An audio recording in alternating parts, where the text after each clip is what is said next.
हाँ जी, नमस्कार, जय हिंद। एक बार कमेंट बॉक्स में लिख के बताओ फटाफट, आवाज आ रही है सभी को? कैसे हैं हमारे शेर सभी?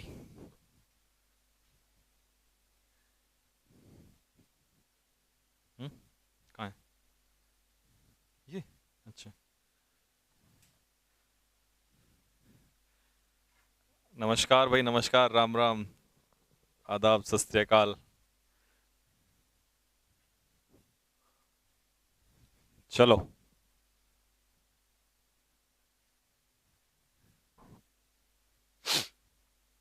तो आज हम अपनी क्लास में 1 घंटा पढ़ेंगे ग्रामर और आधा घंटा पढ़ेंगे वोकैबलरी। और वोकैबलरी में दोनों चीजें पढ़ेंगे हम लोग। अच्छा, पहले तो तुम मुझे एक बात बताओ, जो मैंने वोकैब का टेस्ट दिया था आप लोगों को, वो आप लोगों ने सॉल्व कर लिया था या नहीं किया था? जल्दी बताओ फटाफट। जो वोकैब का टेस्ट आप लोगों को दिया था मैंने लास्ट क्लास में, वो आपने सॉल्व किया या नहीं किया?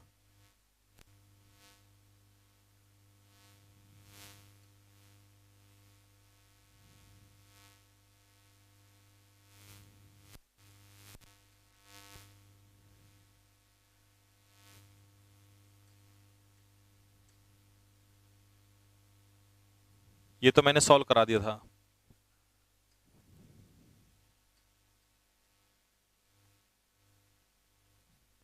जो आपका टेस्ट हुआ था लास्ट क्लास में।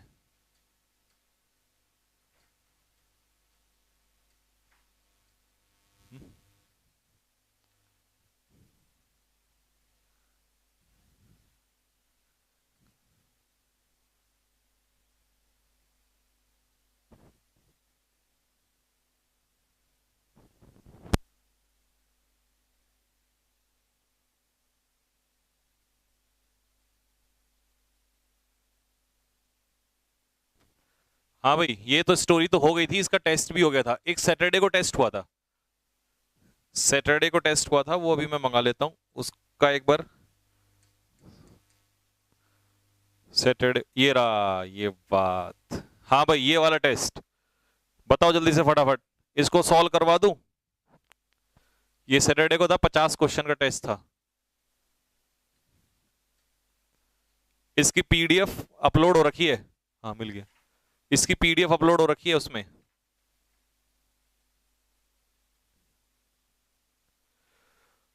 अगर सॉल्व कराऊंगा तो फिर फटाफट कॉपी में लिखते हुए चलना, ठीक है? जो आपको इसमें से याद नहीं थे वो भी आपको याद आ जाएंगे सारे के सारे।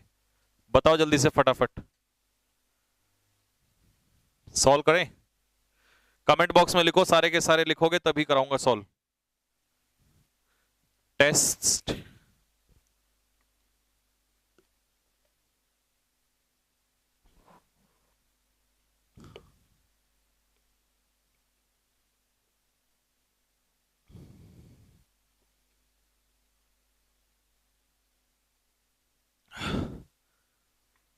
चलो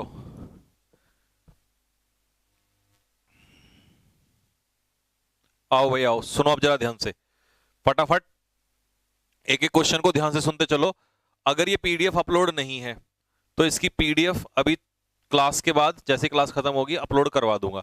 अब हर एक क्वेश्चन का मीनिंग लिखते हुए चलना, पीडीएफ तुम्हें मिल जाएगी। ठीक है,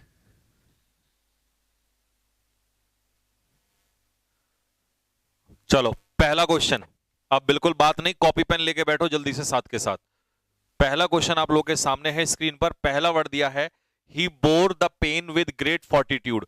फोर्टिट्यूड हमने स्टोरी में पढ़ा था वर्ड। फोर्टिट्यूड का मतलब होता है क्या? करेज। फोर्टिट्यूड का मतलब होता है करेज, यानी कि साहस। फोर्टिट्यूड मींस करेज, जिसे हम लोग कहते हैं साहस। अच्छा जी, वो कैब की पीडीएफ, ठीक है ठीक है, आ जाएगी। साहस के लिए इसमें ऑप्शन अगर मैं देखूं तो कौन सा आंसर है जो इसमें आंसर होना चाहिए? कौन सा ऑप्शन है जो आंसर होना चाहिए? तो इसका आंसर है फॉरबियरेंस। फॉरबियरेंस का मतलब यही होता है साहस रखना, कि ये चीज को सहन करना। ठीक है भाई, हो गया क्लियर? हाँ, टेस्ट जो टेस्ट नहीं दे पाया था वो भी करना। अब देखो बाकी ऑप्शन में बता देता हूं। रेजिग्नेशन होता है त्याग पत्र देना, ठीक है, त्याग कर देना, तो ये आंसर नहीं हो सकता। इंडिफरेंस होता है नो इंटरेस्ट, नो इंटरेस्ट। जब आपका किसी चीज में कोई इंटरेस्ट नहीं होता है उसे हम लोग कहते हैं इंडिफरेंस। या इसी का एक सिनोनियम आता है अपैथी, APATHY। अपैथी का मतलब होता है लैक ऑफ इंटरेस्ट। अच्छा, डिफाइंस क्या होता है? डिफाइंस होता है डिसओबीडियंस, डिसओबीडियंस यानी कि किसी चीज को फॉलो ना करना, किसी बात का आदर ना करना। डिफाइंस मतलब डिफाई यानी कि किसी बात को ना मानना, डिफाइंस का मतलब हो जाता है डिसओबीडियंस, अनादर करना। तो चारों ऑप्शन आपके क्लियर हो गए हैं। ग्रामर इसके बाद कराऊंगा, पहले आधे घंटे वोकैब सॉल्व करा रहा हूं, फिर उसके बाद ग्रामर कराऊंगा। पीडीएफ डाउनलोड कैसे करें? ऑप्शन में वही मिलेगा, पीडीएफ डाउनलोड कर लेना, ठीक है। हर वोकैब की ऐसी ही पीडीएफ मिल जाएगी, टेंशन ना लो, ठीक। नेक्स्ट अगला है डिमिनिश। डिमिनिश का मतलब क्या होता है? साथ के साथ लिखते चलना क्योंकि फिर हटाने भी हैं। डिमिनिश का मतलब क्या है? डिमिनिश का मतलब होता है बेटा, डिमिनिश का मतलब होता है किसी चीज को कम करना। डिमिनिश का मतलब है कम होना, रिड्यूस, सी इसका आंसर हो जाएगा। जब कोई चीज डिमिनिश होती है तो वो घट जाती है, रिड्यूस हो जाती है। तो बाकी ऑप्शन अगर हम देखें तो वर्सन का मतलब होता है किसी चीज का खराब होना, यानी कि इसके लिए एक वर्ड लिख देंगे हम लोग एग्रेवेट, AGGRAVATE, एग्रेवेट। एग्रेवेट का मतलब होता है स्थिति का बद से बदतर होना, दिस इज कॉल्ड वर्सन, ठीक है जी। एग्रेवेट मतलब स्थिति का बद से बदतर होना, एग्रेवेट होना। फ्लाउट का मतलब क्या होता है? फ्लाउट का मतलब होता है डिसऑबे, किसी चीज का पालन ना करना, अनादर करना, दिस इज कॉल्ड फ्लाउट। और प्रोहिबिट का मतलब होता है किसी काम को होने से रोकना, किसी काम को होने से रोकना, दिस इज कॉल्ड प्रोहिबिट यानी कि प्रिवेंट। हाँ जी, प्रिवेंट करना।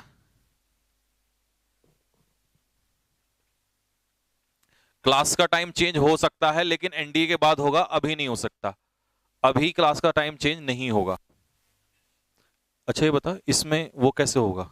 जैसे जब जो हम लिखते हैं वो एज इट इज, इसमें नहीं होगा? अच्छा, लाइट जा रही है। अच्छा, नेक्स्ट अगला, मैनी ऑफ हिज एक्विंटेंसेस, बहुत सारे उसके जो परिचित हैं, अवॉइड हिम, उसे अवॉइड करते हैं, because he is so garrulous, क्योंकि वो बहुत ज्यादा गैरुलस है। अब भाई गैरुलस बंदा कैसा होता है? गैरुलस बंदा होता है बहुत ज्यादा बातूनी, गैरुलस बंदा बहुत ज्यादा होता है टॉकेटिव होता है। और बातूनी के लिए क्या वर्ड यूज करेंगे हम लोग? वॉल्यूबल। लिखो फटाफट सर, जल्दी जल्दी करवा दीजिए, ठीक है।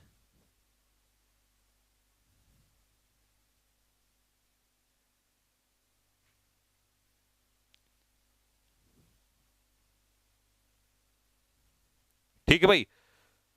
वॉल्यूबल, वॉल्यूबल कौन होता है? टॉकेटिव होता है, बातूनी होता है। अच्छा, अनरीजनेबल क्या होता है? अनरीजनेबल होता है इलॉजिकल, जिसमें कोई लॉजिक ना हो, इलॉजिकल। इलॉजिकल, जिस बात में कोई लॉजिक ना हो उसे कहते हैं अनरीजनेबल। अच्छा, सक्लेंट क्या होता है? सक्लेंट होता है जूसी, JUICY, जूसी यानी कि रसीला। सुना है रसीला आम? तो सक्लेंट मीन्स रसीला, जूसी, रसीला, रसीला आम। डिमिनिश की हिंदी क्या होगा? डिमिनिश की हिंदी होगा, डिमिनिश का मतलब होता है कम होना, हिंदी में होता है घटना या कम होना।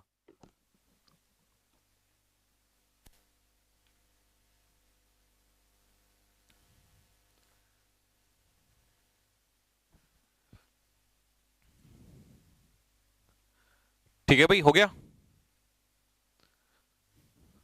नेक्स्ट अगला option, he was fired for his negligence, for negligence on duty.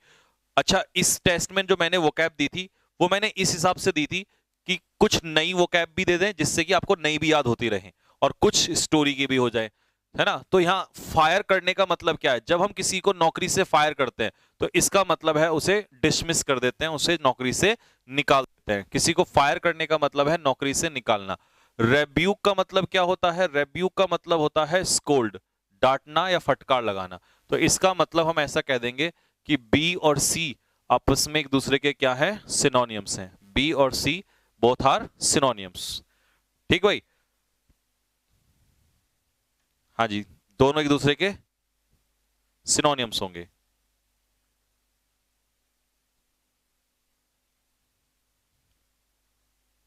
Next अगला क्वेश्चन, मेडल का मतलब क्या होता है? मेडल का मतलब होता है किसी के काम में हस्तक्षेप करना। ठीक है, लिखो हिंदी में हस्तक्षेप करना, पूरा लिखो हिंदी में हस्तक्षेप करना। जब आप किसी काम में इंटरफेयर करते हो तो उसे कहते हैं मेडल करना, यानी कि हस्तक्षेप करना।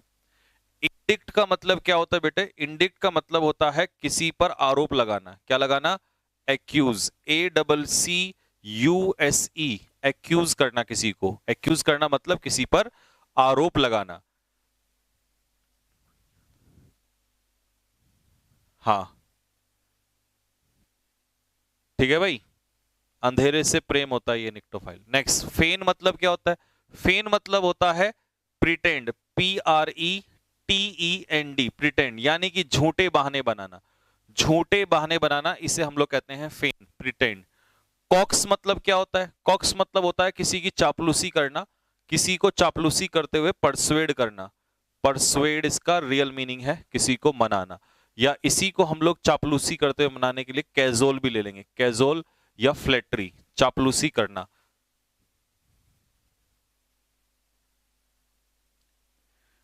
हाँ जी, रेब्यूक, रेब्यूक का मतलब होता है स्कोल्ड, डांटना। इसका आंसर है ए। फायर करना मतलब डिसमिस, नौकरी से निकाल देना। तो सी, ये तो मैंने आपको सी और बी बताए हैं कि आपस में एक दूसरे के सिनोनियम है। रेब्यूक करना मतलब डांटना, किसी को स्कोल्ड करना, फटकार लगाना। आज रोशन सर और रॉबिन सर की क्लास होगी, बार बार कमेंट मत कर बेटे, होगी क्लास। आइसोलेट, आपने सुना होगा जब हम किसी को आइसोलेट कर देते हैं तो अलग अलग कर देते हैं। आइसोलेट करने का मतलब होता है सेपरेट फ्रॉम अदर्स, दूसरों से अलग करना, सेपरेट करना। मैनी ऑफ द विलेजर्स, बहुत सारे गांव वाले जो हैं वो भारी बारिश की वजह से अलग थलग हो गए, मतलब बाढ़ ने उन्हें अलग अलग कर दिया। तो सेपरेट फ्रॉम अदर्स, दूसरों से अलग करना। डेस्पाइज का मतलब क्या होता है बेटे? डेस्पाइज का मतलब होता है हेट, किसी से क्या करना? नफरत करना। डेस्पाइज करना मतलब हेट करना। डेस्पाइज करने का मतलब है किसी से नफरत करना, दिस इज कॉल्ड डेस्पाइज। लिखो फटाफट।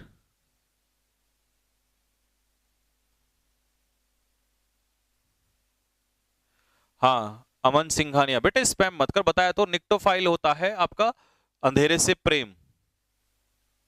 सर यूट्यूब पर इंडी की मैराथन कब होगी? बेटा यूट्यूब पर इंडी की मैराथन या तो कल रात होगी या फिर थर्सडे को दिन में होगी। उसका कंटेंट बनने में टाइम लग रहा है अभी थोड़ा। डेस्पाइज मतलब होता है हेट, नफरत करना। अपलॉड होता है प्रेज, प्रशंसा करना। PRAISE, praise. प्रेज मतलब प्रशंसा करना, किसी को अप्रिशिएट करना, हिंदी में इसे कहते हैं प्रशंसा करना। और डी ऑप्शन है डिवास्टेट। डिवास्टेट का अर्थ क्या होता है बेटा? डिवास्टेट का मतलब होता है तबाही, डेस्ट्रॉय, एनिहिलेट। लिखो डेस्ट्रॉय, नष्ट करना। डिवास्टेट मतलब नष्ट करना, डिवास्टेट करना मतलब नष्ट करना।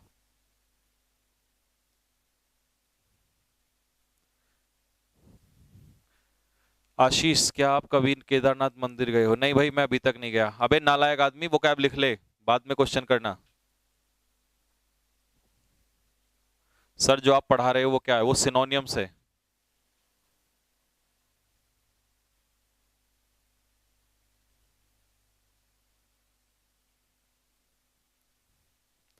हो गया भाई, 6 क्वेश्चन कंप्लीट हो गए, फटाफट लिखते हुए चलो,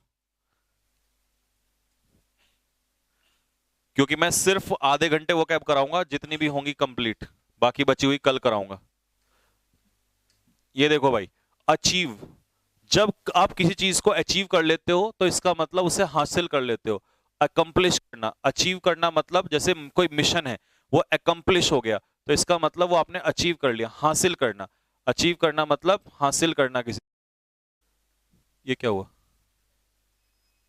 अच्छा, नेक्स्ट, बाइफिरकेट करना। बाइफिरकेट करने का मतलब है दो हिस्सों में तोड़ना, डिवाइड इनटू टू पार्ट्स। इसको याद करने का तरीका आपको बताता हूं। आंध्र प्रदेश का क्या हुआ था? बाइफिरकेशन हुआ था, विभाजन जिसे कहते हैं। तो आंध्र प्रदेश को कैसे तोड़ दिया गया? दो हिस्सों में तोड़ दिया गया। तो divide into two parts. Paper में सिर्फ इतना आएगा, डिवाइड करना, ठीक है। एस्टोनिश क्या होता है? एस्टोनिश होता है सरप्राइज्ड, आश्चर्यचकित होना, किसी चीज को लेकर आश्चर्यचकित होना, ये होता है एस्टोनिश्ड। एब्डिकेट क्या होता है? एब्डिकेट होता है गिव अप, त्यागना। एब्डिकेट होता है गिव अप यानी कि त्यागना। एब्डिकेट करना मतलब त्यागना, किसी चीज को गिव अप करना, ठीक है। जैसे आपने कोई साम्राज्य, कोई गद्दी, उसको त्याग दिया, उसे कहते हैं एब्डिकेट। या इसके लिए एक और वर्ड में लिख देता हूं, रिलिंक्विश।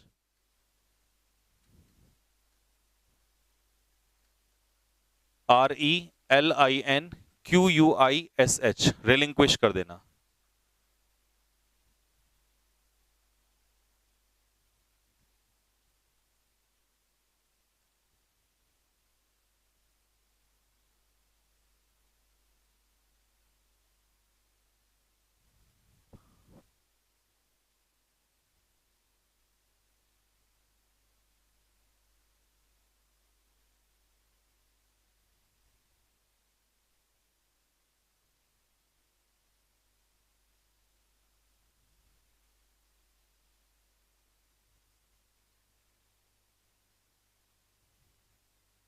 हो गया भाई। नेक्स्ट, ये एयरफोर्स में आया हुआ क्वेश्चन है। ऑनस, ऑनस होती है जिम्मेदारी। एक बच्चा कह रहा है सर हिंदी लिखा दीजिए। भाई हिंदी में बोल रहा हूं, अगर तुम्हें यह है कि मेरे से हिंदी लिखोगे उसका कोई फायदा नहीं है। हिंदी तुम इंग्लिश पढ़ रहे हो या हिंदी पढ़ना चाह रहे हो? अगर तुम्हें हिंदी पढ़नी है तो हिंदी पढ़ लो। हिंदी जितनी पॉसिबल हो सकती है उतनी मैं बोल रहा हूं। ये इतनी ज्यादा मजाक मत किया करो, इतनी सारी चीजें नहीं, जितना हिंदी पॉसिबल है उतना लगा क्या। अच्छा, हिंदी से लर्न करके करोगे क्या आप लोग? फिर आप इंग्लिश सीख ही क्यों रहे हो? हिंदी में आपको मीनिंग के साथ बता तो रहा हूं जितना पॉसिबल हो जाता है, और हिंदी बोल भी रहा हूं। अगर आपको समझ में नहीं आता है तो उसे हिंदी में लिख लिया करो, मैं हिंदी बोलता हूं। है, हर चीज ऐसी मत करो कि बिल्कुल पका पकाया मिल जाए, कुछ हाथ से भी लिखा करो खुद। मेरा कुछ नहीं है, मैं तो टाइपिस्ट को बोल के दे दूंगा नोट्स कि ले भाई हिंदी फटाफट गूगल से ट्रांसलेट करके दे दे, लेकिन तुम्हें इतनी गंदी आदत पड़ जाएगी कि तुम्हें उससे कोई फायदा नहीं मिलेगा। अच्छा एक बात बताओ, जो मैं यहां लिख रहा हूं, क्या मैं टाइपिस्ट को नहीं बोल सकता ये बात कि भाई ये टाइप करके फटाफट दे दे? उससे क्या होगा, तुम पीडीएफ खोलोगे और पीडीएफ खोल के बस यूं देखोगे और छोड़ दोगे। मेरा तो ये लिखने का काम भी खत्म हो जाएगा। लेकिन आज तक मैंने 3 साल से जब से पढ़ाया है यूट्यूब पे और इस पे, आज तक मैंने खुद लिखे हैं वोकैबुलरी। क्योंकि खुद लिखता हूं तो इसका मतलब है कि बच्चा खुद लिखता है अपने आप, और लिखता है तो उसको याद होते हैं, और जिन बच्चों ने लिखे हैं उनके सिलेक्शन होते हैं। तो ये गंदी आदत मत डाला करो।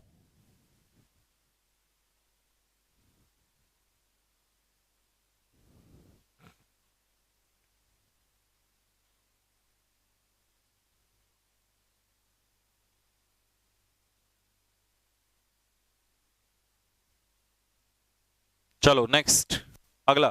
लैकी क्या होता है? चापलूस। अब देखो मैं हिंदी बोल रहा हूं, चापलूस तो लिख लो उसके साथ साथ। लैकी क्या होता है? चापलूस। और चापलूस यानी कि फ्लैटर। चापलूस यानी कि फ्लैटर। लैकी इज फ्लैटर, चापलूसी करने वाला। अच्छा भाई, मेंडिकेंट कौन होता है? मेंडिकेंट होता है भिखारी, जिसे हम क्या कहते हैं? बेगर, या इसी को हम कहते हैं पुअर, बहुत ही गरीब आदमी, ठीक है। नेक्स्ट अगला, लॉन्गेविटी क्या होती है? Long life. लॉन्ग लाइफ, लंबी उम्र जिसे कहते हैं, दीर्घायु। दीर्घायु मतलब लंबी लाइफ, कहते हैं ना लंबी उम्र की कामना करते हैं हम आपकी, तो उसे कहते हैं लॉन्गेविटी यानी कि लॉन्ग लाइफ। 9 में था डिमाइस। अब डिमाइस क्या होता है? डिमाइस होती है मृत्यु। अब तो मृत्यु मुझसे लिखवाओगे वो गलत बात है। आपको मैंने मृत्यु बोल दिया, लिखना है लिख लो, नहीं लिखना है तो डेथ ऑप्शन में है ही, वो लिखो, इंग्लिश लिखो, कोशिश करो। तो डिमाइस क्या होता है? डेथ, मृत्यु। बाकी ऑप्शन देखोगे। एंग्स्ट क्या होता है बेटा? एंग्स्ट होता है मुसीबत। इंग्लिश में इसे कहते हैं सफरिंग, SUFFERING, सफरिंग, या जिसे हम लोग कहते हैं मुसीबत। एंग्स्ट इज मुसीबत, सफरिंग। नेक्स्ट अगला क्या है? अगला है आपका अपैथी। अपैथी क्या होता है? अपैथी होता है लैक ऑफ इंटरेस्ट। इसका सिनोनियम आपको दें तो इंडिफरेंस। इंडिफरेंस, इंडिफरेंस यानी कि लैक ऑफ इंटरेस्ट, जिसमें किसी चीज की इंटरेस्ट, जिसमें इंटरेस्ट की कमी हो। तो इसका मीनिंग ये भी लिखो कॉमा करके, lack of interest, lack of interest, lack of interest. Assault क्या होता है? किसी के ऊपर आक्रमण। असॉल्ट इज अटैक, किसी के ऊपर किया गया आक्रमण, इसे कहते हैं असॉल्ट।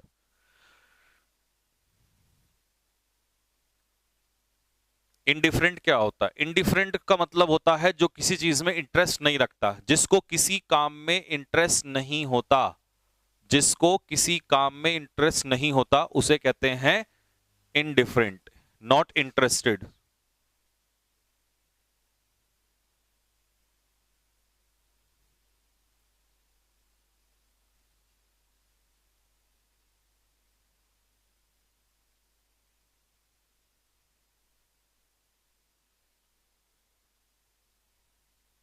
हो गया? नेक्स्ट, अगला question, question number 10। There is no dearth of talent in this country. इस देश में टैलेंट की डर्थ नहीं है। डर्थ का मतलब होता है कमी। डर्थ का मतलब क्या है? कमी है। तो इसका आंसर क्या हो जाएगा? स्कार्सिटी। अगर इसका एंटोनियम पूछेगा तो एंटोनियम लिख देना प्लेंटी, क्योंकि प्लेंटी का मतलब होता है प्रचुर मात्रा में। ठीक है। इक्वेनिमिटी क्या होता है? इक्वेनिमिटी होता है कामनेस, दिमाग की शांति, कामनेस या कूलनेस, कामनेस या कूलनेस, या कंपोजर, कंपोजर शांति। डिस्पैरिटी क्या होती है? असमानता, इन इक्वालिटी, इन इक्वालिटी, हिंदी में इसे कहते हैं असमानता। हिंदी लिखवा लिखवा के मुझे हिंदी का टीचर मत बना देना तुम लोग। डिस्पैरिटी होती है इनइक्वालिटी, यानी कि असमानता। जब दो चीजों में डिस्पैरिटी हो तो मतलब असमानता। जैसे कई बार क्या होता है, जब शादी होती है तो आपने देखा होगा कई बार लड़का जो है वो 45 साल का होता है और लड़की जो होती है वो 25 साल की होती है। तो इसका मतलब इन दोनों के बीच में क्या है? डिस्पैरिटी है। ठीक है जी, इनइक्वालिटी है। Next, his efforts are at helping the poor are laudable. उसके जो प्रयास हैं गरीबों की सहायता करने के लिए वो कैसे हैं? लॉर्डेबल। लॉर्डेबल का मतलब होता है प्रशंसनीय। लिखो हिंदी में प्रशंसनीय, लिखो मैं बोल रहा हूं प्रशंसनीय। कोई भी काम अगर आपका लॉर्डेबल है, क्योंकि लॉर्ड का मतलब क्या होता है? प्रशंसा करना, और लॉर्डेबल प्रशंसा के लायक। ऑप्शन ए ये आया हुआ वर्ड है, एफकेट में आया हुआ वर्ड है इनॉक्कस। इनॉक्कस का मतलब होता है हार्मलेस, जिसका कोई नुकसान ना हो, नुकसान ना हो उसे कहते हैं हार्मलेस। ठीक है। नेक्स्ट, इन्योर्ड का मतलब क्या होता है? इन्योर्ड का मतलब होता है हैबिचुअल, किसी चीज की आदत पड़ जाना, आदी हो जाना, हैबिचुअल। या इसी का एक वर्ड लिखो एकस्टम, ACCUSTOM। एकस्टम का मतलब भी होता है हैबिचुअल, आदी पड़ जाना। जब ये नोट कर लो तो मुझे थम्स अप मार दो, फिर मैं अगला क्वेश्चन सॉल्व करता हूं।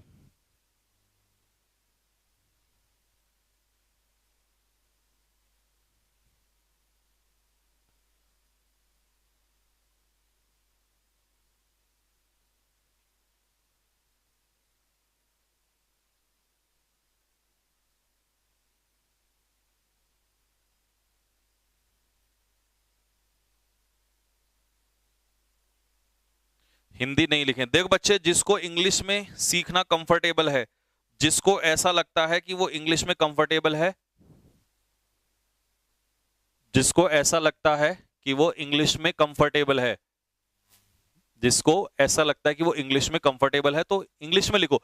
मेरी सजेशन करोगे तो इंग्लिश में समझा करो, और अदरवाइज कहीं कहीं समझ में नहीं आता उसकी हिंदी लिख लिया करो। मैं तो यही सलाह देता हूं, आज तक बच्चों को मैंने ये इसी तरीके से पढ़ाया है। वो गलत आदत डाल देते हैं कई बार टीचर्स हिंदी की, तो वो फिर बच्चा हिंदी के चक्कर में इंग्लिश के लायक भी नहीं रहता।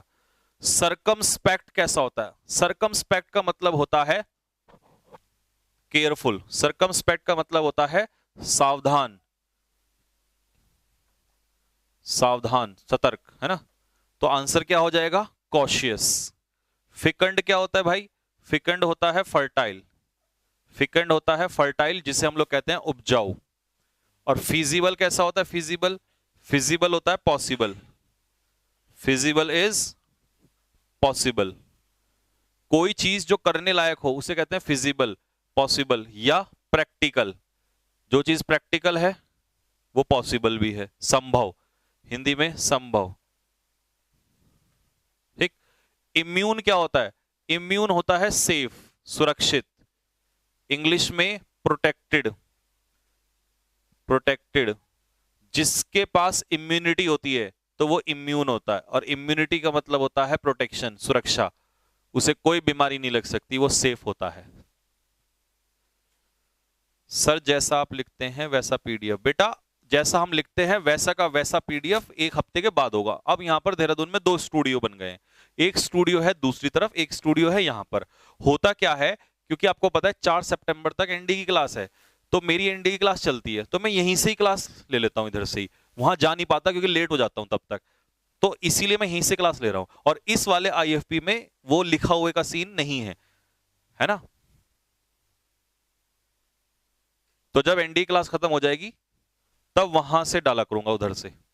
थम्स अप मारो फेंक के, अगर नोट कर लिया हो फटाफट जल्दी से थम्स अप मारो। 2:40 पे मैं छोड़ दूंगा वोकैबुलरी।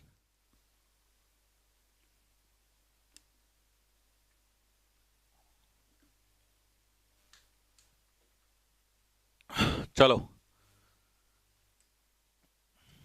नेक्स्ट आ जाओ। There was a sign post, वहां पर एक साइन पोस्ट था जहां पर 2 रास्ते कन्वर्ज हो रहे थे। अब जब 2 रास्ते एक दूसरे से कन्वर्ज होते हैं तो कन्वर्ज होने का मतलब होता है जुड़ना।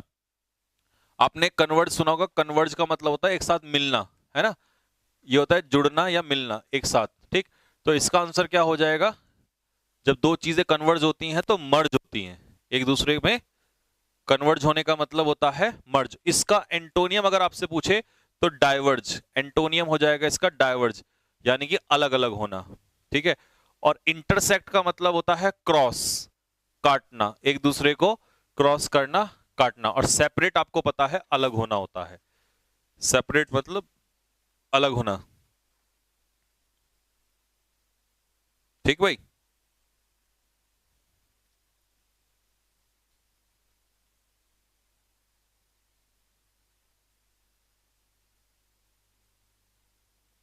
हो गया। नेक्स्ट, एब्सॉल का मतलब क्या होता है बेटा? एब्सॉल का मतलब होता है माफ करना। एग्जॉल का मतलब होता है माफ करना, यानी कि आरोप से मुक्त करना। तो आंसर क्या हो जाएगा? सी। बाकी तीनों ऑप्शन नहीं बताऊंगा, तीनों के तीनों आसान है। एबॉर्टिव क्या होता है? एबॉर्टिव होता है जो अटेम्प्ट्स आप करते हो और अगर वो यूजलेस हैं तो उसे हम लोग क्या कहते हैं? एबॉर्टिव। तो एबॉर्टिव का मीनिंग बताओ फटाफट, क्या बनेगा? क्या बनेगा? अनप्रोडक्टिव, यानी कि यूजलेस। लिखो फटाफट जल्दी से।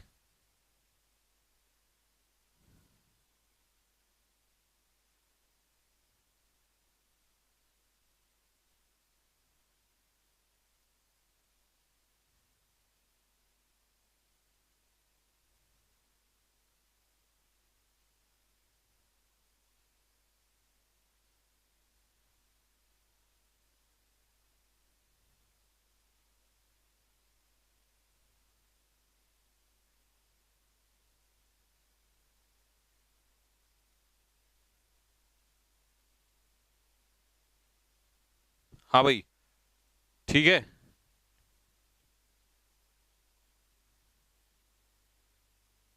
आ गया भाई। एक बच्चा कह रहा है सर उसमें एप्लीकेशन में इसका इंटरसेक्ट है, तो इंटरसेक्ट है कोई बात नहीं, वहां गलती से उन्होंने टाइप कर दिया होगा आंसर, तो ये वाला आंसर नहीं होगा। जो मैं आंसर बता रहा हूं आपको यही इसका यहां पर आंसर होगा। कई बार ऐसा होता है एप्लीकेशन में क्वेश्चन टाइप करते समय वो ऊपर नीचे आंसर हो जाता है 1-2, तो इसीलिए तो मैं सॉल्व करा रहा हूँ। बाद में मैं सॉल्व क्यों कराता हूँ, इतनी मेहनत क्यों करता हूँ बाद में आप लोग के साथ, ताकि अगर कोई क्वेश्चन मिस्टेक भी हो जाए या समझ में ना आए तो आपको क्लियर हो जाए। देख बेटा, अगला क्वेश्चन है टैपिड। टैपिड वाटर कैसा होता है? ल्यूकवार्म, जिसे हम लोग कहते हैं गुनगुना। गुनगुना, गुनगुना पानी होता है टैपिड वाटर, यानी कि ल्यूकवार्म वाटर। बाकी सारे ऑप्शन क्या है? आसान है। थकान पैदा करने वाला, क्योंकि फैटिक क्या होती है? थकान। फैटिक क्या होती है बेटे? थकान होती है ना। और इरिवर्सिबल क्या होता है? जिसे बदला ना जा सके, दैट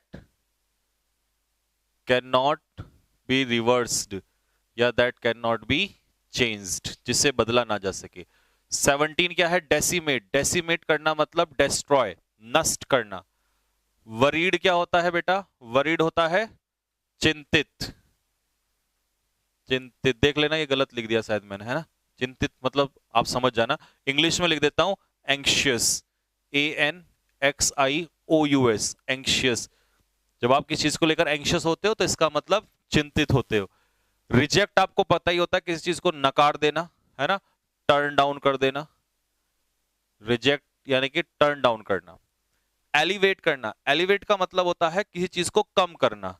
एलिवेट मतलब कम करना, एलिवेट करना यानी कि कम करना। तो आंसर क्या हो जाएगा इसका? लेसन। एलिवेट मींस लेसन, कम करना। मैंने इसके बहुत सारे ऑप्शन दिए थे आपको, मिटिगेट, पैसिफाई, मॉलिफाई, क्वेंच, है ना। अच्छा, डेप्राइव क्या होता है? डेप्राइव होता है वंचित करना। वंचित करना, वंचित करना मतलब कोई चीज किसी से छीन लेना। तो इसका सिनोनियम मैंने आपको बताया था, बिरेफ्ट, BEREFT, आपको याद आ गया होगा। मैंने आपको बताया था डेप्राइव करना मतलब कोई चीज किसी से छीन लेना, बिरेफ्ट। और डिसीव करना ये तो सबको पता होता है, डिसीव करना मतलब चीट, किसी को धोखा देना, चीट करना। हाँ जी,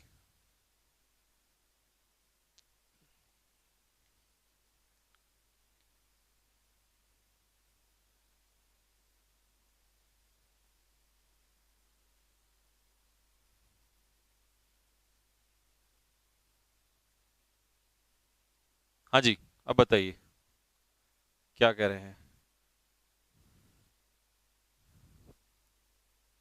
हाँ, ग्रामर स्टार्ट कर रहे हैं।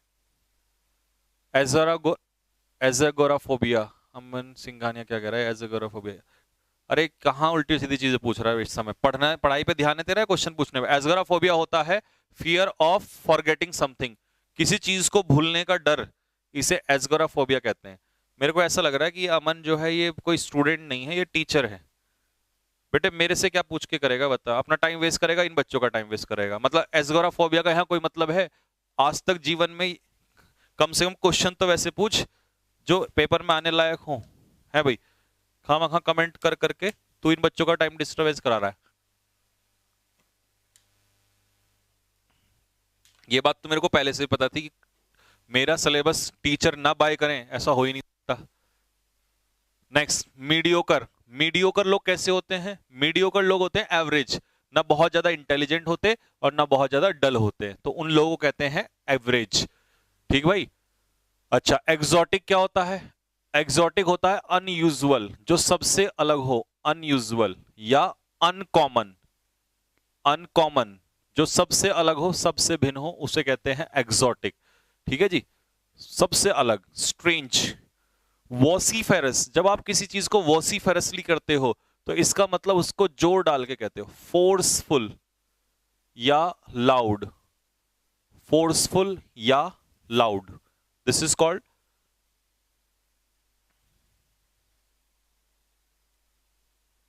हाँ,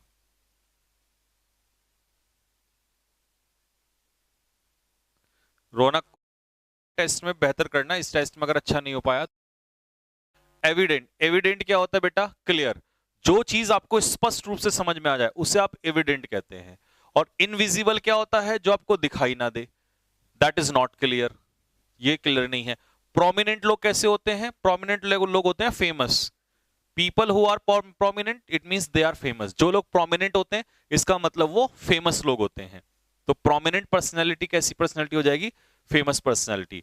2:40 हो चुके हैं।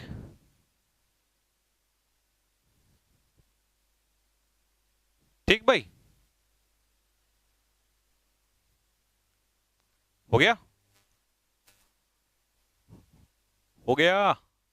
चलो, तो मैंने 20 क्वेश्चन सॉल्व करा दिए हैं, बाकी इसकी पीडीएफ मैं अपलोड करवा रहा हूं। ठीक है, पीडीएफ तुम लोग ये पीडीएफ डाल देना भाई, ठीक है, लिख ले, है ना, भूल मत जाना।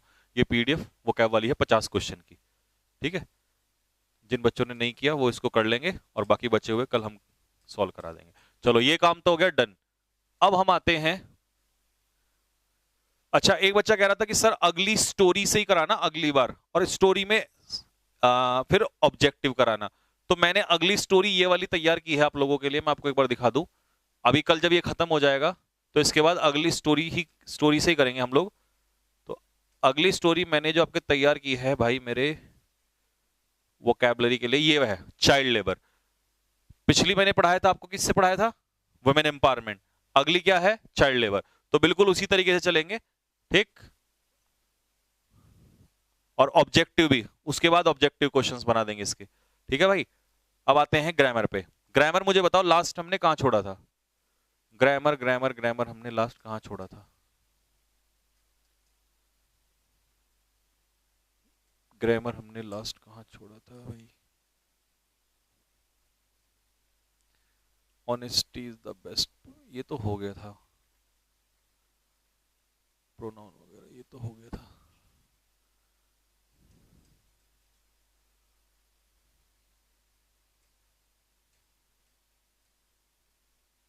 कमेंट में लिख के बताओ भाई, ए नालायक को, कहां छोड़ा था हमने? कहां भाई कहां?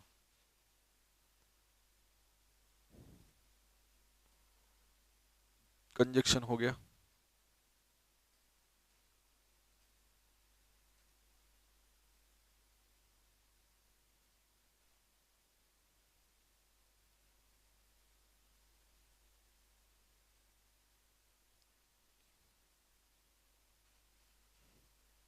अबे नालायक आदमी, प्रीपोजिशन तब स्टार्ट होगा जब पहले ये खत्म होगा।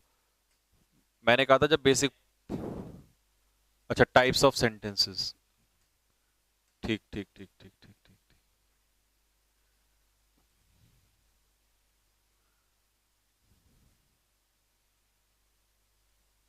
हम्म।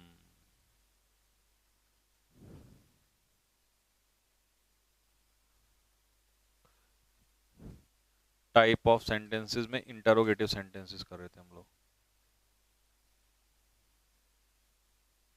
असर्टिव दो प्रकार के होते हैं, ये भी हो गया था। हाँ ये था यहां से इंटरोगेटिव सेंटेंस। कमेंट बॉक्स में लिख के बताओ सर यहीं से स्टार्ट करना था। यस सर लिखो फटाफट जल्दी से।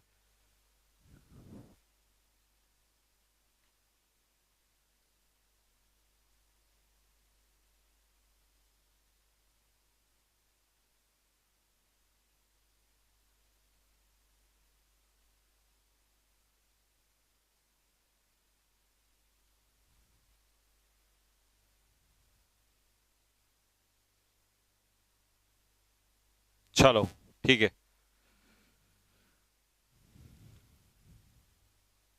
देखो भाई अब जरा ध्यान से सुनते रहना। अब कोई बिल्कुल बकवास नहीं, सिर्फ ध्यान दो केवल क्वेश्चन पे। चार टाइप के सेंटेंस हमने पढ़ लिए थे। एक सेंटेंस लास्ट में बचता है इंटरोगेटिव सेंटेंस। वो sentence in which we ask someone a question, जिसमें हम किसी से कोई प्रश्न पूछते हैं, उन्हीं को हम लोग इंटरोगेटिव सेंटेंस कहते हैं। वो सेंटेंस जिसमें हम क्वेश्चन पूछते हैं, उन सेंटेंस को हम लोग इंटरोगेटिव सेंटेंस कहते हैं।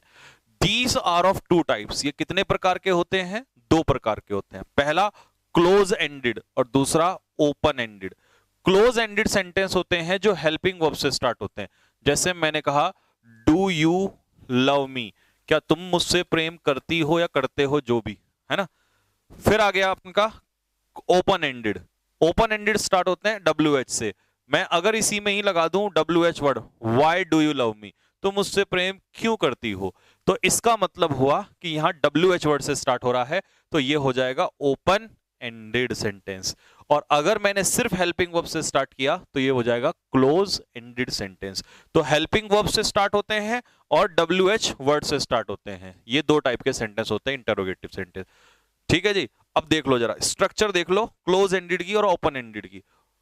क्लोज एंडेड सेंटेंस की स्ट्रक्चर है कि सबसे पहले आती है हेल्पिंग वर्ब, फिर आता है सब्जेक्ट, फिर उसी के अकॉर्डिंग आती है मेन वर्ब, और फिर आता है ऑब्जेक्ट, और फिर जो कुछ भी है लास्ट में आ जाएगा। ओपन एंडेड की स्ट्रक्चर है सबसे पहले डब्ल्यू एच वर्ड, और डब्ल्यू एच वर्ड के बाद आती है हेल्पिंग वर्ब, और फिर आता है सब्जेक्ट, और फिर आती है मेन वर्ब, और फिर आता है ऑब्जेक्ट। सबसे पहले शुरुआत में डब्ल्यू एच वर्ड आएगा ओपन एंडेड में, ठीक है।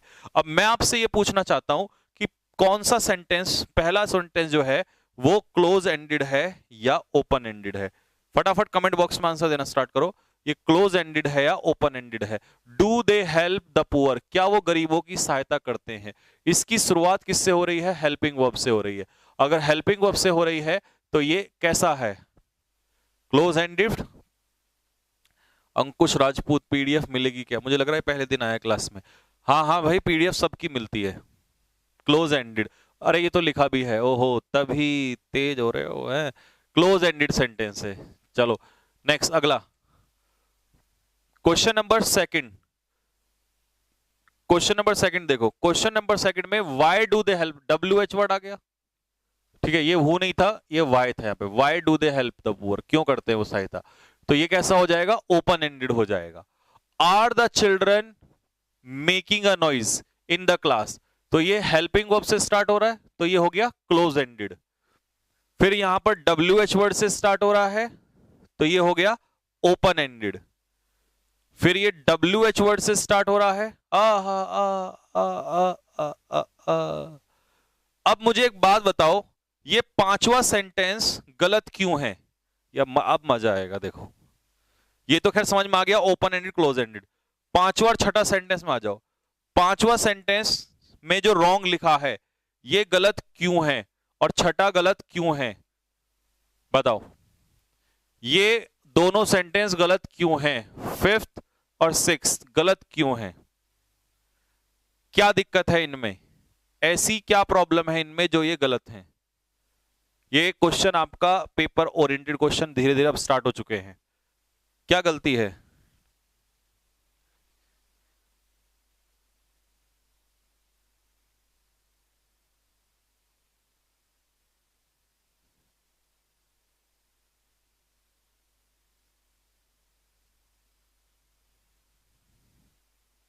हाँ जी, सही बात है। जब सेंटेंस डब्ल्यू एच वर्ड से स्टार्ट होगा और वो इंटेरोगेटिव होगा, तो उसके बाद सब्जेक्ट पहले नहीं आएगा, पहले आएगी हेल्पिंग वर्ब। जैसे ये दे दिया यहां पर हेल्पिंग वर्ब, और उसके बाद आएगा सब्जेक्ट।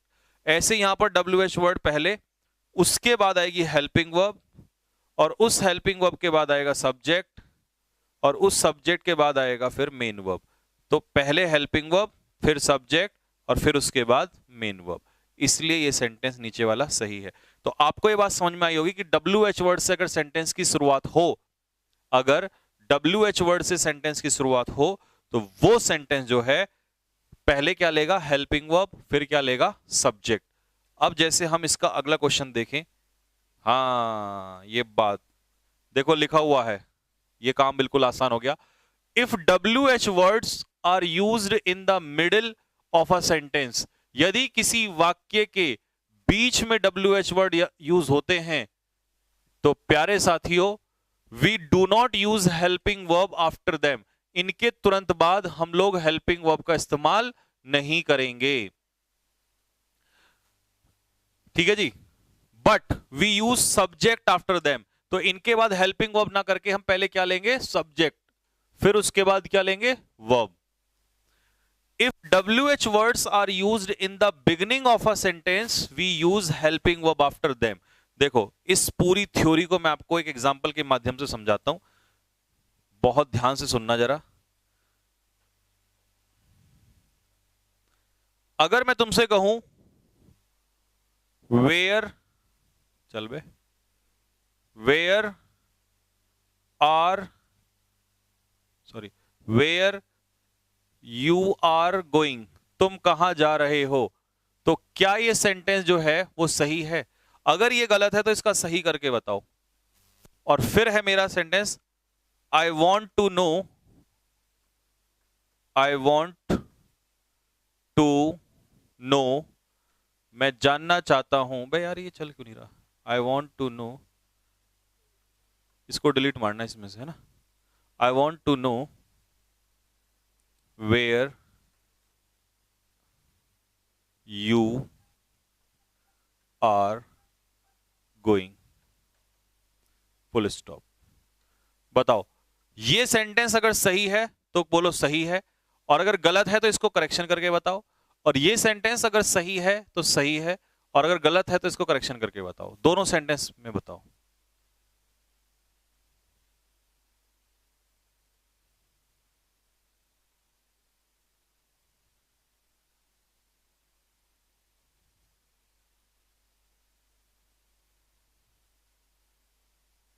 देखो भाई, पहला सेंटेंस में WH वर्ड से वाक्य की शुरुआत हुई है, तो यहां पर वेयर के बाद आर आएगा, हेल्पिंग वर्ब। WH वर्ड के बाद क्या आएगा? Helping verb. Where are you going, तुम कहां जा रहे हो, ये बन गया। लेकिन नीचे वाले में जब इसने कहा कि इस सेंटेंस की शुरुआत सब्जेक्ट से हो रही है, और वैसे भी WH वर्ड जब सेंटेंस के मिडिल में होता है तो उसके बाद आता है सब्जेक्ट, और सब्जेक्ट के बाद आती है हेल्पिंग वर्ब, यानी कि वर्ब सब्जेक्ट के बाद आएगा।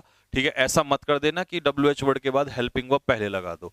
तो शायद तुम्हारी समझ में ये कॉन्सेप्ट आ गया होगा कि WH वर्ड अगर सेंटेंस के शुरुआत में होगा तो पहले हेल्पिंग वर्ब आएगी, और WH वर्ड सेंटेंस के मिडिल में होगा तो पहले सब्जेक्ट आएगा। अगर ये बात तुम्हारे समझ में आ गई है तो कमेंट बॉक्स में लिखो यस सर और थम्स अप मारो। मैं आगे बढ़ता हूं, फिर तुम्हारे कुछ क्वेश्चंस चेक करता हूं।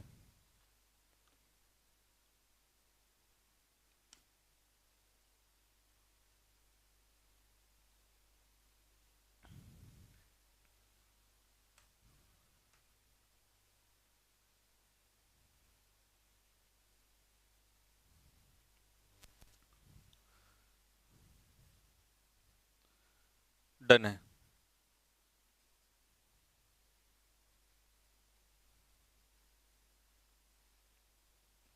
देखो भाई बच्चों, कुछ और एग्जाम्पल देखो इसको बेहतर समझने के लिए, क्योंकि ये क्वेश्चन पेपर में आता है।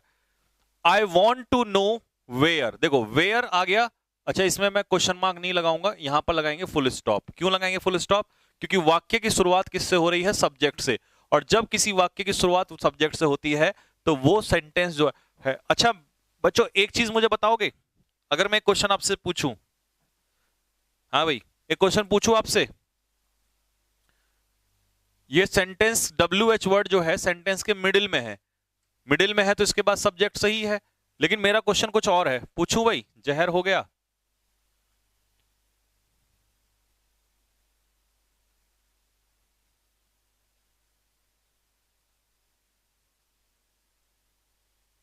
पूछें? चलो। I want to know where you are going, मुझे बताओ ये सेंटेंस कैसा है? इंटेरोगेटिव है, इंपेरेटिव है, या आपका ऑप्टेटिव है, या आपका एसर्टिव है, या एक्सक्लेमेटरी है?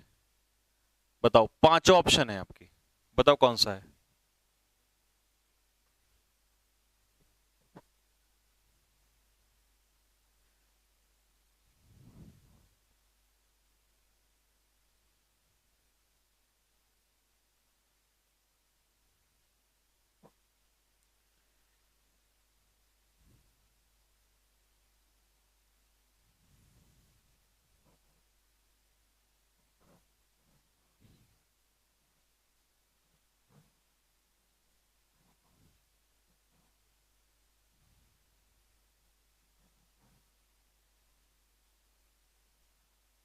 चलो देख भाई बच्चों, इंटेरोगेटिव तब होता है या तो सेंटेंस हेल्पिंग वर्ब से स्टार्ट हो या WH वर्ड से, तो ये इंटेरोगेटिव नहीं है।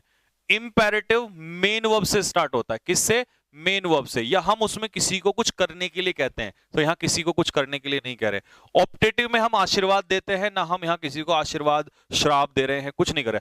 और एक्सक्लेमेटरी में सरप्राइज, आश्चर्य, ये सब होता है। तो ये कैसा है? असर्टिव सेंटेंस है। कैसा है भाई? असर्टिव सेंटेंस है। और जब ये ऐसा, क्योंकि कुछ बच्चे पता क्या कहते हैं, सर इसमें तो WH वर्ड है, ये इंटेरोगेटिव होना चाहिए। नहीं, WH वर्ड अगर सेंटेंस की शुरुआत में होगा तभी वो इंटेरोगेटिव होगा, यहां इंटेरोगेटिव नहीं है। तो ये सेंटेंस था हमारा असर्टिव सेंटेंस। कैसा था?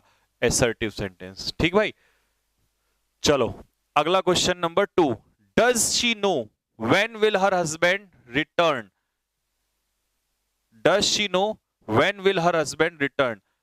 मुझे ये बताओ, ये सेकंड वाला सेंटेंस जो है ये गलत क्यों है? सेकंड वाला गलत क्यों है? इसमें क्या गलती है? इस वाले में क्या गलती है और यहां ये सही है? बताओ। ऐसे ही ये वाला गलत है और ये वाला सही है। क्या चेंज हो रहा है? देखो फिर से वही बात, WH वर्ड जब सेंटेंस के मिडिल में होता है तो उसके बाद हेल्पिंग वर्ब नहीं आती। तो व्हेन के बाद पहले क्या आ जाएगा? हर हस्बैंड, और हर हस्बैंड के बाद क्या आएगा? विल। और इसमें देखो WH वर्ड हाउ के बाद हेल्पिंग वर्ब आ गई, जबकि हमें WH वर्ड के बाद पहले क्या चाहिए, सब्जेक्ट। होपफुली ये कॉन्सेप्ट आपको समझ में आ गया होगा कि जब भी WH वर्ड सेंटेंस के मिडिल में होता है तो उसके बाद हेल्पिंग वर्ब नहीं आती है, उसके बाद पहले क्या आता है, सब्जेक्ट आता है। ठीक भाई मेरे, तो ये चीज आप ध्यान रखना। ये पूरा कंसेप्ट मैंने ढंग से खोल दिया। वैसे इसमें बहुत सारे एग्जाम्पल्स हैं आपको समझने के लिए, तो आप इसको खुद कर लोगे, क्योंकि मैंने रॉन्ग और राइट दोनों दिए हुए हैं। ठीक है, रॉन्ग और राइट दोनों दिए हुए हैं। ठीक भाई, अच्छा, ट्रांजिटिव इंट्रांजिटिव मैंने आपको पढ़ा रखा है, ये मैंने आपको पुरानी वीडियोस में सब पढ़ा रखा है। ट्रांजिटिव वर्ब क्या होती है, इंट्रांजिटिव वर्ब क्या होती है। ठीक है, तो आज बेसिक का एक लास्ट टॉपिक मैं यहां से उठा रहा हूं, ये सब पढ़ा रखा है मैंने। आज बेसिक का एक नया टॉपिक खत्म कर रहा हूं, कल से तुम्हारा चैप्टर फिर हम स्टार्ट कर देंगे, और उस चैप्टर का नाम होगा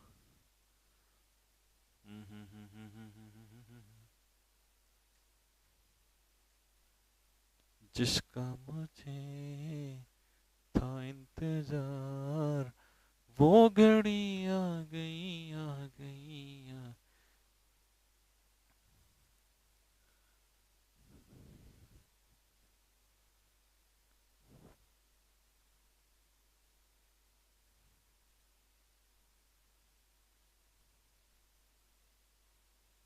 हाँ जी बिल्कुल, प्रेपोजिशन।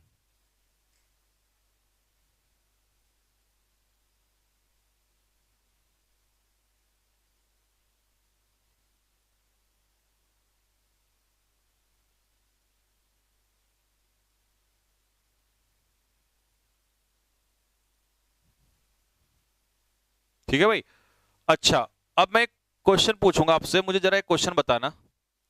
ठीक है, और जो गुरुदेव भी बैठे हुए हैं इसमें पढ़ रहे हैं वो भी जरा अपना रिप्लाई करें थोड़ा सा। ठीक, आ जाइएगा। क्वेश्चन ये है मेरे भाई, क्वेश्चन क्या है, क्वेश्चन देखो, क्वेश्चन है राम। मुझे ये बताओ, राम जो है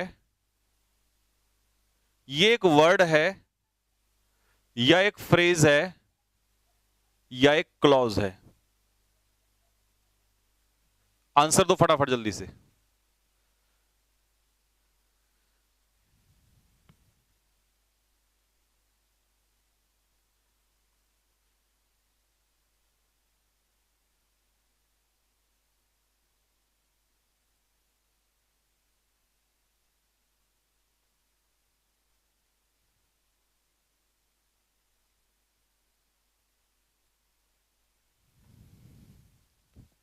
ठीक है भाई, आ जाओ, बिल्कुल सही, राम क्या है इसमें, वर्ड है। नेक्स्ट,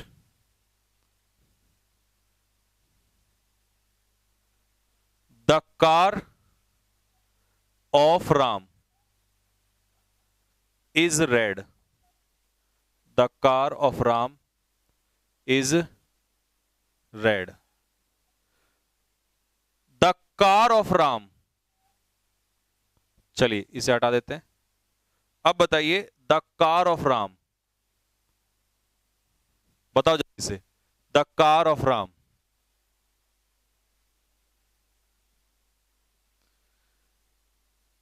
मेरे दो अनमोल रतन, एक है वर्ड तो दूसरा फ्रेज।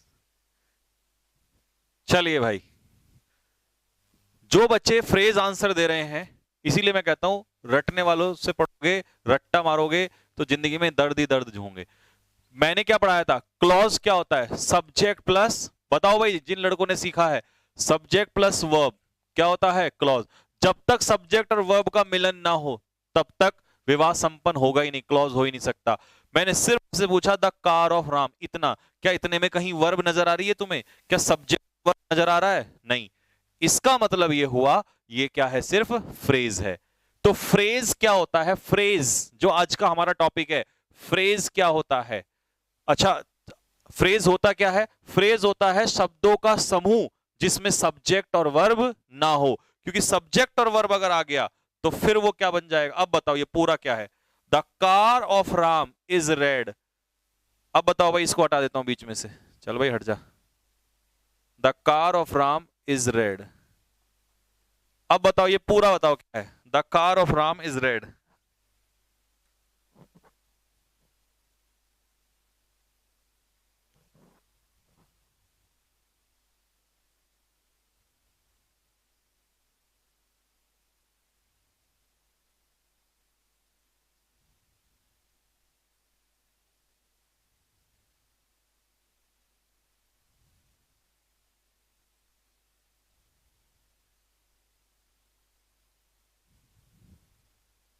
हाँ जी, चलिए, ये हो गया आपका क्लॉज, ये आपका क्लॉज, क्योंकि इसमें सब्जेक्ट भी है और वर्ब भी है। सब्जेक्ट और वर्ब आते ही और मीनिंग बनते ही पूरा कंप्लीट, तो ये हो जाएगा क्लॉज। तो इसका मतलब तीनों बातें आपको समझ में आ गई कि फ्रेज क्या होती है, क्लॉज क्या होता है और वर्ड क्या होता है। तो इसका मतलब फ्रेज जो है इज अ ग्रुप ऑफ, ये ग्रुप है दो या दो से ज्यादा, मोर देन, दो या दो से ज्यादा शब्दों का समूह है।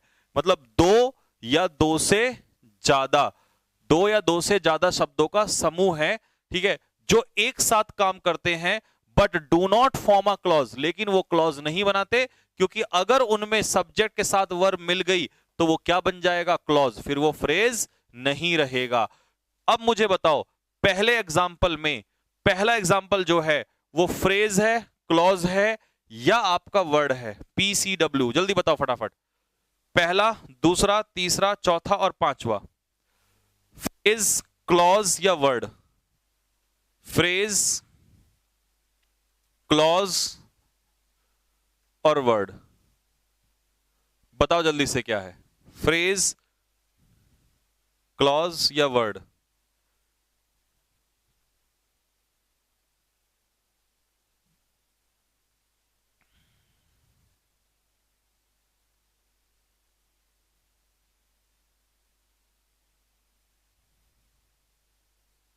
देख भाई, आफ्टर अ लॉन्ग टाइम, ये वर्ड तो है नहीं, क्योंकि वर्ड तो इतने सारे हैं।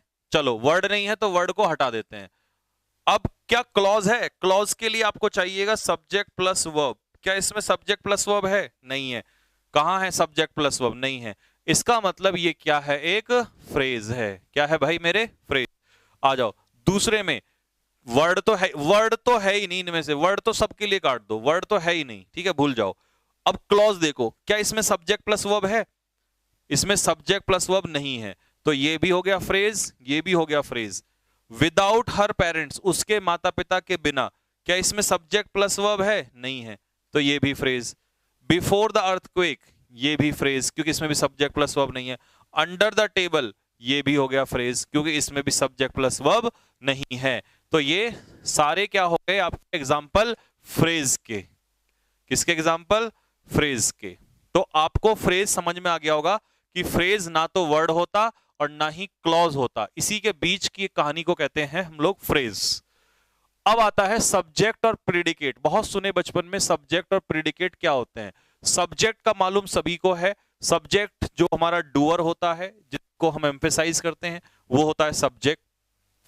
और सब्जेक्ट के रूप में या तो नाउन आता है या प्रोनाउन, ये हम जानते हैं।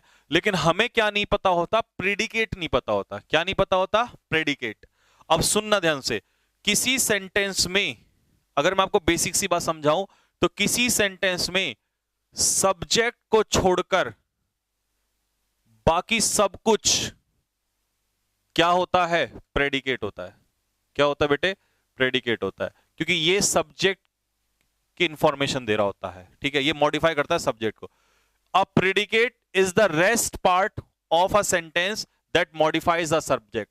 कहने का मतलब है, प्रेडिकेट सेंटेंस का वो बचा हुआ हिस्सा होता है जो किसी सब्जेक्ट को क्लेरिफाई करता है, सब्जेक्ट को मॉडिफाई करता है, उसी को हम प्रेडिकेट कहते हैं। जैसे पहले सेंटेंस में सब्जेक्ट क्या है? ये है आपका सब्जेक्ट। इसके अलावा जो बाकी बचा हुआ हिस्सा है, ये क्या हो गया? प्रेडिकेट। दूसरे सेंटेंस में लैपटॉप क्या है? आपका सब्जेक्ट, और ये बचा हुआ हिस्सा क्या हो गया? प्रेडिकेट। तीसरे में सब्जेक्ट क्या है? ही, और ये बचा हुआ हिस्सा बाकी सब कुछ क्या हो गया? ये वाला प्रेडिकेट। नेक्स्ट, चौथे में जापान। जापान क्या हो गया भाई? जापान क्या हो गया आपका? सब्जेक्ट। इसमें जनाथन क्या हो गया? सब्जेक्ट। इसमें मिल्क क्या हो गया? सब्जेक्ट। यहां पर पार्टी क्या हो गया? सब्जेक्ट। और यहां गर्ल क्या हो गया? सब्जेक्ट। बाकी ये सब क्या है जो हाईलाइटिंग में है? प्रेडिकेट। क्या है? सब प्रेडिकेट। तो नई चीज पहली बार पढ़ी है, कोई नहीं, बहुत कुछ नया पढ़ने वाले हैं अभी तो हम लोग। तो ये हो गया सब्जेक्ट और प्रेडिकेट, यानी कि सब्जेक्ट की इंफॉर्मेशन देने वाला सेंटेंस का पूरा हिस्सा सब्जेक्ट को छोड़कर वो सारा क्या होगा? प्रेडिकेट। क्या होगा मेरे भाई? प्रेडिकेट। अब आते हैं कॉम्प्लीमेंट क्या होते हैं। क्या होते हैं जी? कॉम्प्लीमेंट। देखो दो कॉम्प्लीमेंट होते हैं, एक होता है COMPLIMENT,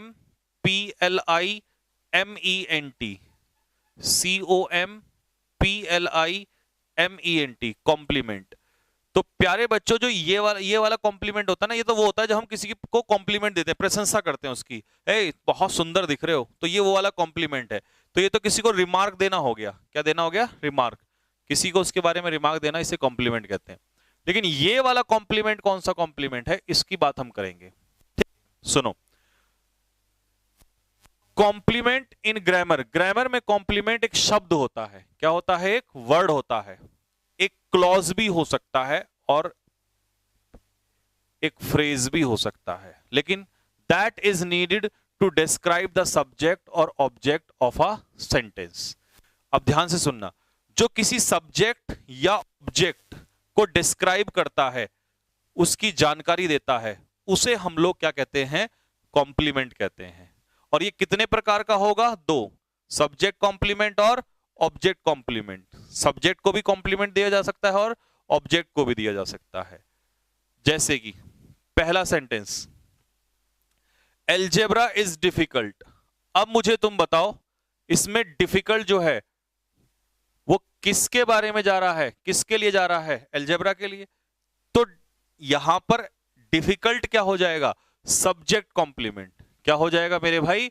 सब्जेक्ट कॉम्प्लीमेंट, क्योंकि किसकी जानकारी दे रहा है? सब्जेक्ट की। तो ये हो जाएगा सब्जेक्ट कॉम्प्लीमेंट।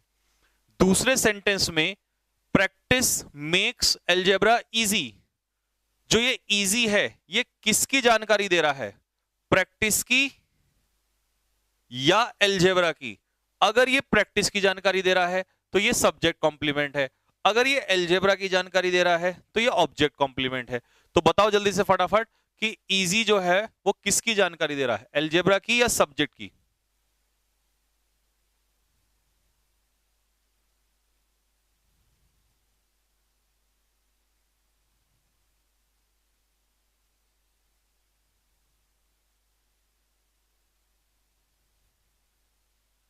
आशीष क्या कह रहा है? ये तो एक तरीके का एडजेक्टिव हो गया फिर तो। ना ना, तेरा दर्द भी दूर करूंगा। तो पता ना, मेरे पास हर तरीके की गोली है ना, हर तरीके के दर्द की गोली है, वो भी डाउट दूर करूंगा। हाँ जी, ये देख बेटा, जो इजी है वो किसको इजी कर रहा है? एल्जेब्रा को। तो इसका मतलब ये क्या हो गया? जब ये ऑब्जेक्ट को देख, ये हो गया तेरा सब्जेक्ट, ये हो गई तेरी वर्ब, और ये हो गया तेरा ऑब्जेक्ट। तो ये इसकी जानकारी दे रहा है, एल्जेब्रा की। तो इसका मतलब ये ऑब्जेक्ट को कॉम्प्लीमेंट कर रहा है। ठीक है। अब जैसे आशीष ने कहा है कि सर ये तो एक तरीके का एडजेक्टिव हो गया। ठीक है, अब जरा देख लेना, ही इज अ टीचर। अब टीचर किसके लिए जा रहा है? ही के लिए जा रहा है। बात समझ में आ गया? अब तू मुझे ये बता दे आशीष, क्या टीचर एडजेक्टिव है? क्या टीचर को एडजेक्टिव कह सकते हैं? बता जल्दी से। कॉम्प्लीमेंट में एडजेक्टिव भी आ सकता है, कॉम्प्लीमेंट में नाउन भी आ सकता है। आगे ना समझ में? अब बता मुझे यहां पर, तो इसे क्या कहना बेहतर होगा? बोल जल्दी से।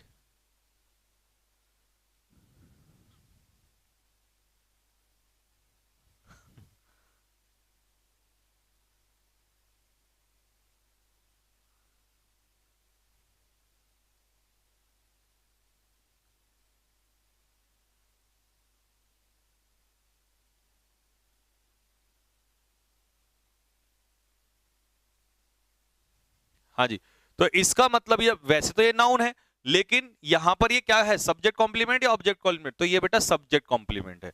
ठीक है, तो अब तेरा दर्द दूर हो गया होगा। आजा, डिलीशियस बता। डिलीशियस जो है, डिलीशियस जो है, ये कौन सा कॉम्प्लीमेंट है? ये किसकी इंफॉर्मेशन दे रहा है? सब्जेक्ट की। तो इसे अगर हम कॉम्प्लीमेंट में पूछें तो कॉम्प्लीमेंट कौन सा कॉम्प्लीमेंट है? Subject complement. The teacher made me monitor. अब मुझे बता, ये मॉनिटर किसकी जानकारी दे रहा है? टीचर की या मी की, तभी मैं एरो ले जाऊंगा। बता, इसे सब्जेक्ट कॉम्प्लीमेंट कहेंगे या ऑब्जेक्ट कॉम्प्लीमेंट कहेंगे?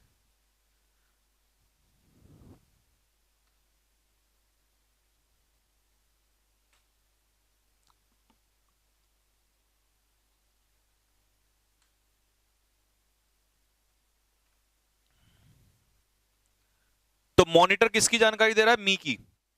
तो इसका मतलब, अच्छा वैसे मॉनिटर क्या होता है? नाउन होता है, अगर आप पार्ट ऑफ स्पीच के हिसाब से देखो। लेकिन कॉम्प्लीमेंट के हिसाब से देखो तो इसे सब्जेक्ट कॉम्प्लीमेंट कहोगे ऑब्जेक्ट? तो आप कहोगे ये हो गया ऑब्जेक्ट कॉम्प्लीमेंट, जो कि यहां पर लिखा हुआ है। ठीक है, एक सेंटेंस है, राधा इज माई गर्लफ्रेंड। अब मुझे बता, ये सब्जेक्ट कॉम्प्लीमेंट हुआ या ऑब्जेक्ट कॉम्प्लीमेंट हुआ? बता भाई जल्दी से।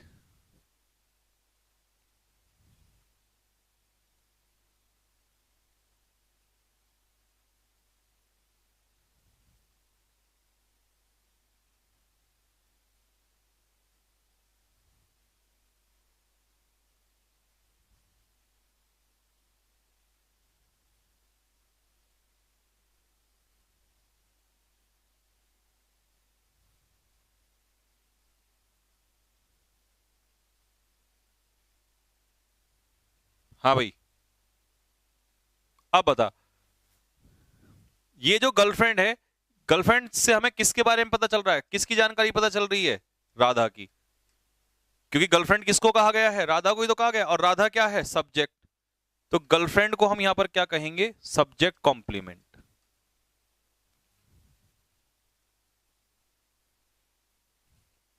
ऑब्जेक्ट कॉम्प्लीमेंट कैसे हो जाएगा नालायक को? ऑब्जेक्ट कॉम्प्लीमेंट कैसे बना दिया तुमने? ऑब्जेक्ट कहां है मुझे बताना जरा, ऑब्जेक्ट कहां है? ये माई, माई तुम्हें ऑब्जेक्ट दिखाई दे रहा है? माई एडजेक्टिव है, माई जो है वो अधिकार दिखा रहा है गर्लफ्रेंड के ऊपर। ये जानकारी राधा की है। अरे बुद्धिहीन लोगों, अगर मैं कहूं राधा इज अ प्लेयर, तो ये प्लेयर जो है ये किसकी जानकारी दे रहा है? राधा की। तो ये सब्जेक्ट कॉम्प्लीमेंट नहीं हो गया? सब्जेक्ट को नहीं दिया जा रहा कॉम्प्लीमेंट। बस मैंने यहां पर माई तो लगा दिया, केवल अधिकारी तो दिखाया है, ऑब्जेक्ट थोड़ी ना। यहां पे ऑब्जेक्ट को कॉम्प्लीमेंट थोड़ी दिया जा रहा है।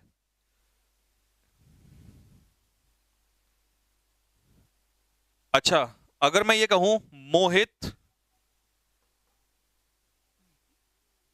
मेड मी गर्लफ्रेंड, मान लो मैं एक लड़की हूं और मोहित ने मुझे अपनी गर्लफ्रेंड बना लिया। अब बताओ गर्लफ्रेंड कौन सा कॉम्प्लीमेंट है? बताओ। सी इज ब्यूटीफुल, एक कह रहा है सर सी इज ब्यूटीफुल में बताओ। शी इज ब्यूटीफुल में ब्यूटीफुल क्या है? ब्यूटीफुल में ब्यूटीफुल सब्जेक्ट कॉम्प्लीमेंट है, क्योंकि ये इसकी जानकारी दे रहा है, अगर कॉम्प्लीमेंट के हिसाब से पूछोगे। और अगर तुम पार्ट ऑफ स्पीच पूछोगे ब्यूटीफुल का, तो पार्ट ऑफ स्पीच के हिसाब से ब्यूटीफुल क्या है? एडजेक्टिव। पार्ट ऑफ स्पीच के हिसाब से क्या है? एडजेक्टिव। अगर कॉम्प्लीमेंट के हिसाब से पूछोगे तो फिर सब्जेक्ट कॉम्प्लीमेंट। आजा भाई बता, मोहित का दर्द दूर करो।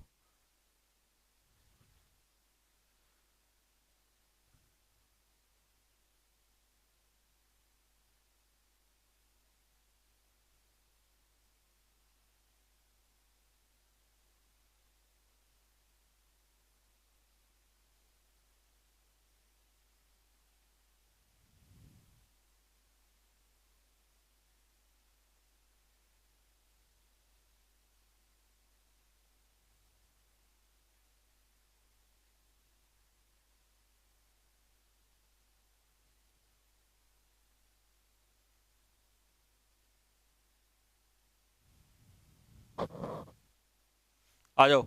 अब देख बेटा, मोहित क्या है यहां पर? सब्जेक्ट। मेड क्या हो गया? वर्ब। मी क्या हो गया? ऑब्जेक्ट। ठीक है जी।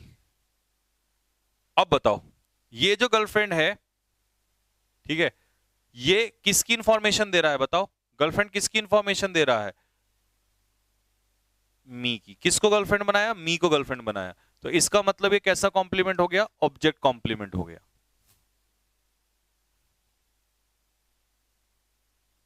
ठीक है भाई। अच्छा, एक सेंटेंस और बताओ। वी इलेक्टेड, वी इलेक्टेड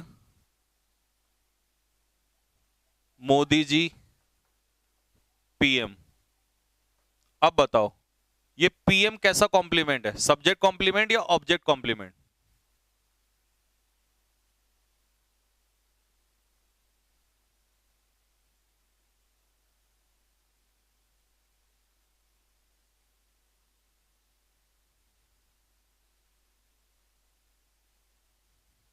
अंकुश कह रहा है सर मेरे में डाटा सही लग रहा है, तो आपके में ज्यादा कैसे लग रहा है? तो इनके में कुछ प्रॉब्लम होगी। अब तो डाटा सही लग रहा है। हाँ, लो में पढ़ो, लो में कम लगता है।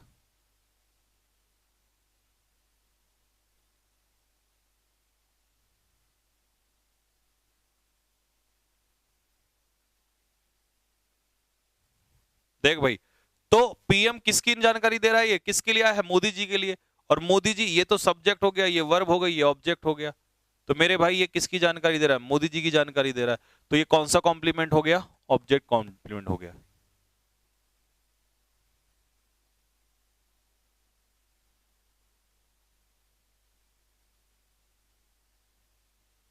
हो गया।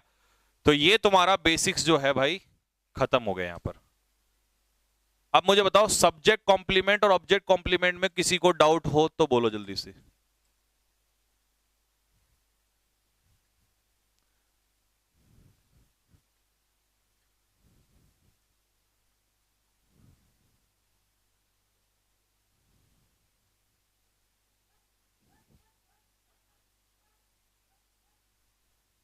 बताओ ये कौन सा कॉम्प्लीमेंट है? माय ब्रदर कौन सा कॉम्प्लीमेंट है?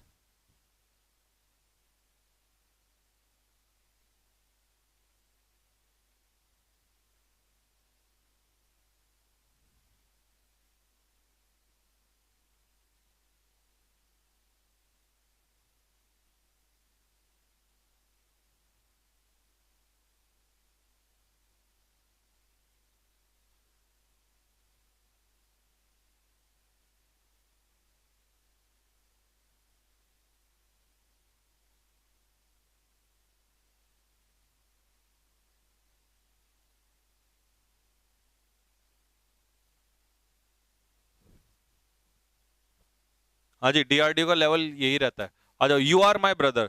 तो यहां पर ये किसकी जानकारी दे रहा है? यू की। तो ये यू क्या है? सब्जेक्ट। तो ये कैसे क्या हो गया? Subject complement. क्या हो गया? Subject complement. ठीक है भाई, ये हो गया आपका subject complement. She is an intelligent student. She is an intelligent student. देख भाई मेरे, स्टूडेंट क्या है? नाउन है। इंटेलिजेंट क्या है? एडजेक्टिव है। लेकिन ये जो इंटेलिजेंट स्टूडेंट है, ये कौन सा कॉम्प्लीमेंट है? मुझे ये बता दो। अलग अलग खोलोगे तो एडजेक्टिव, नाउन, लेकिन कॉम्प्लीमेंट कौन सा है ये बता दो। कौन सा कॉम्प्लीमेंट है?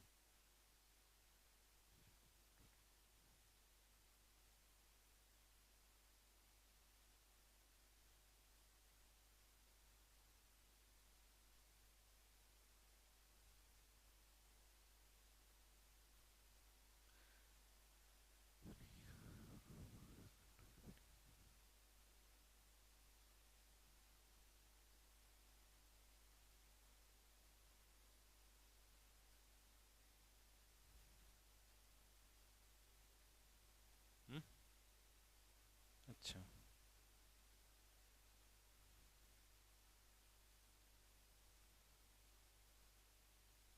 हाँ जी।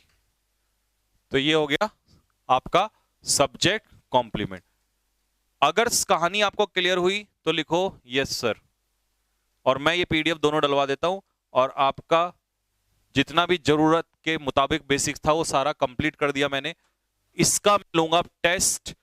इसका जो टेस्ट होगा पूरा रिवाइज कर लेना, जो भी आपका था सारा रिवीजन ले लेना। इस आने वाले सैटरडे को, जो ये सैटरडे आगे आ रहा है, इस सैटरडे में तुम्हारा टेस्ट होगा मेरे भाई। सैटरडे को लिख लो, टेस्ट होगा। किस चीज का होगा?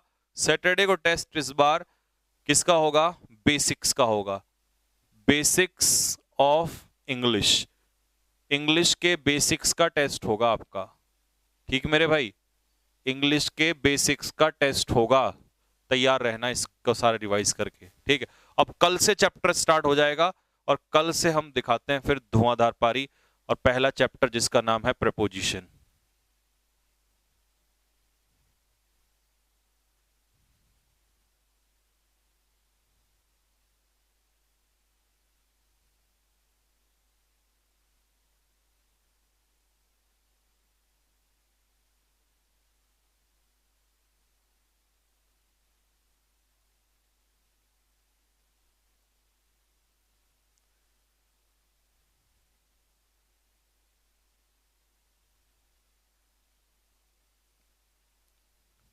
ठीक है भाई। अच्छा, रही बात आपके सिलेबस की, तो मैं आप लोगों को बता दूं, आप लोगों का जो सिलेबस है, क्योंकि वैसी इंग्लिश तो मैं पढ़ा नहीं रहा, जितनी लोग पढ़ाते हैं उतनी मैं 1 महीने में पढ़ा दूंगा आप लोगों को। सितंबर और अक्टूबर, तो ये मान के चलो आपका मिड नवंबर, यानी कि सितंबर अक्टूबर नवंबर, मतलब 2.5 ढाई महीने में लगभग लगभग आपका मैं 90% या 100% सिलेबस कवर करा दूंगा। उसके बाद फिर हम लोग करेंगे प्रैक्टिस।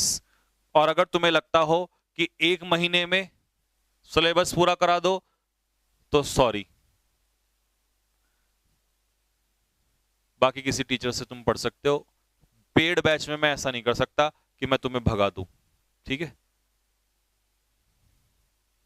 हाँ, एनडीए वगैरह, सीडीएस, सीपीओ, सीजीएल, एयरफोर्स, एफकेट, सब कुछ सबके लिए सफिशिएंट हो जाएगा। ठीक है भाई।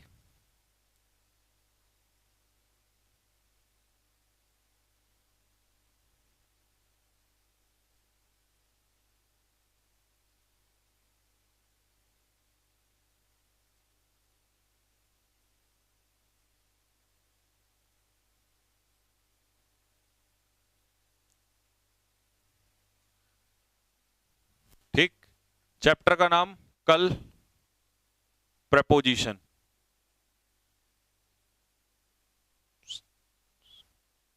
ठीक है भाई, कल आग लगाने के लिए तैयार रहो और ये रिवाइज कर लेना। इसकी पीडीएफ आप लोगों को ग्रुप में डलवा रहा हूं मैं अभी, बेटा दोनों पीडीएफ डाल देना, एक तो ये वाली और एक अभी जो वोकैब वाली थी वो वाली। चाइल्ड लेबर वाली शायद डाल दी थी हम लोगों ने, हाँ वो तो, हाँ डाल दी थी वो तो हमने।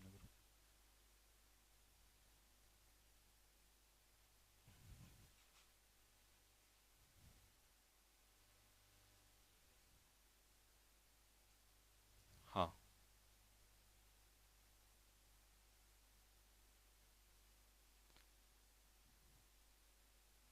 हाँ जी, 4 महीने लो सर अपने हिसाब। हाँ मैं अपने हिसाब से पढ़ाऊंगा। देखो यार, 2-4 अराजक तत्वों के हिसाब से मुझे नहीं पढ़ाना, 2-4, और वो भी स्टूडेंट कम, बाकी है ना चेले चपाटे, और या खुद टीचर्स भी। मैंने कहा ना, मुझे पता है, मैं सब जानता हूँ, लेकिन मैं उसके चक्कर में बच्चों का नुकसान नहीं करूंगा। मैं डीप में लूंगा, डेप्थ में लूंगा। अगर इस बेसिक को पढ़ाना होता, मैं सीधा सीधा लोगों की तरह घास काट देता, नाउन इज द नेम, है ना, फटाफट कर करके, और 3 दिन में खत्म कर देता। लेकिन फिर आपको कैसे पता चलता कि कॉम्प्लीमेंट क्या होते हैं, फ्रेज क्या होता है, क्लॉज क्या होता है, वर्ड के टाइप क्या होते हैं, ढूंढना कैसे है उन लोगों को। ठीक है, तो ठीक है, उसमें कुछ मुझे इश्यू नहीं है। मैं यूट्यूब पे भी अपने हिसाब से पढ़ाता आया हूँ, यहाँ पे भी अपने हिसाब से पढ़ाता आऊंगा। ठीक है, तो चलो बस कल मिलेंगे फिर आप लोगों से। एक बार कमेंट बॉक्स में सारे के सारे जल्दी से कमेंट बॉक्स में लिख दो फटाफट, जय हिंद।